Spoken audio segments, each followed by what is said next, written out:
एक समय की बात है। एक छोटे से गांव में एक लड़का रहता था जिसका नाम आरव था। वह बहुत ही होशियार और जिज्ञासु था।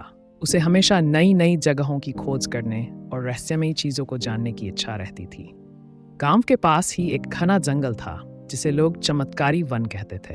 कहते हैं कि उस जंगल में एक जादुई फूल होता है जिसकी खुशबू से कोई भी इच्छा पूरी हो सकती है। आरव ने बचपन से ही इस कहानी को सुना था और उसके मन में उस जादुई फूल को देखने की तीव्र इच्छा जागृत हो गई थी। एक दिन उसने तय किया कि वह उस जंगल में जाकर उस जादुई फूल को खोजेगा। उसने अपने माता पिता से आज्ञा मांगी, लेकिन उन्होंने उसे मना कर दिया क्योंकि वह जंगल बहुत खतरनाक था। लेकिन आरव की जिज्ञासा इतनी बढ़ गई थी कि उसने बिना किसी को बताए ही जंगल की ओर चल दिया। वह जानता था कि रास्ता आसान नहीं होगा, लेकिन उसके मन में उस जादुई फूल को पाने का जुनून था। आरव ने जंगल में कदम रखा और धीरे धीरे आगे बढ़ता गया। जंगल घना और रहस्यमय था। हर ओर अजीब अजीब आवाजें और दृश्य थे।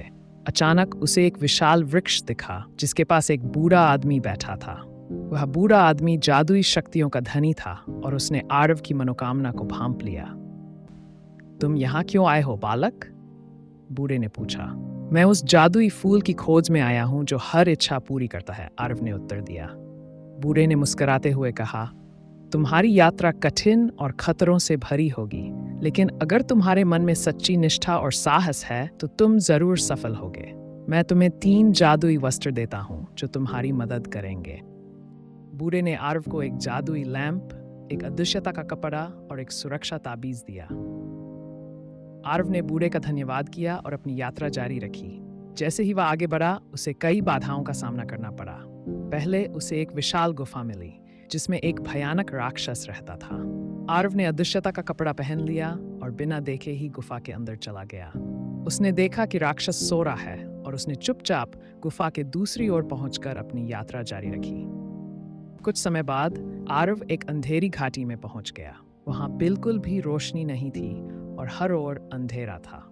आरव ने अपना जादुई लैंप जलाया और वह रोशनी की मदद से आगे बढ़ने लगा। लैंप की रोशनी ने उसे सुरक्षित मार्ग दिखाया और वह घाटी को पार कर गया। आखिरकार आरव एक विशाल झील के पास पहुंचा। झील के पार ही वह स्थान था जहां जादुई फूल खिलता था। लेकिन झील में एक विशाल मगरमच्छ रहता था जो किसी को भी झील पार नहीं करने देता था। आरव ने सुरक्षा ताबीज का इस्तेमाल किया और झील पार करने में सफल रहा। झील पार करने के बाद आरव एक सुंदर बगीचे में पहुंचा।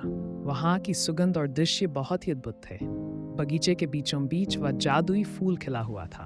आरव ने धीरे धीरे उस फूल के पास जाकर उसे अपने हाथों में उठा लिया। जैसे ही उसने फूल को छुआ, उसकी आंखों के सामने एक अद्भुत दृश्य प्रकट हुआ। उसे महसूस हुआ कि उसकी सारी इच्छाएं पूरी हो रही हैं। उसने अपनी आंखें बंद की और मन ही मन अपनी सबसे बड़ी इच्छा मांगी। जादुई फूल की शक्ति से आरव की सभी इच्छाएं पूरी हो गई और अपने गांव लौट आया। उसने उस बूढ़े जादूगर का धन्यवाद किया और जादुई वस्त्रों को उसे लौटा दिया। गांव के लोग उसकी बहादुरी और साहस की कहानी सुनकर बहुत प्रभावित हुए और उसकी तारीफ करने लगे। यह जादुई यात्रा उसे जीवन भर याद रही और उसने सीखा कि सच्ची निष्ठा और साहस से किसी भी कठिनाई को पार किया जा सकता है। वह हमेशा अपनी जिज्ञासा और जुनून को बनाए रखता और नई नई जगहों की खोज में लगा रहता। इस प्रकार आरव की जादुई दुनिया की यह कहानी एक प्रेरणा बन गई और उसने सिखाया कि यदि आप में सच्ची इच्छा शक्ति और साहस है तो आप किसी भी मंजिल को पा सकते हैं।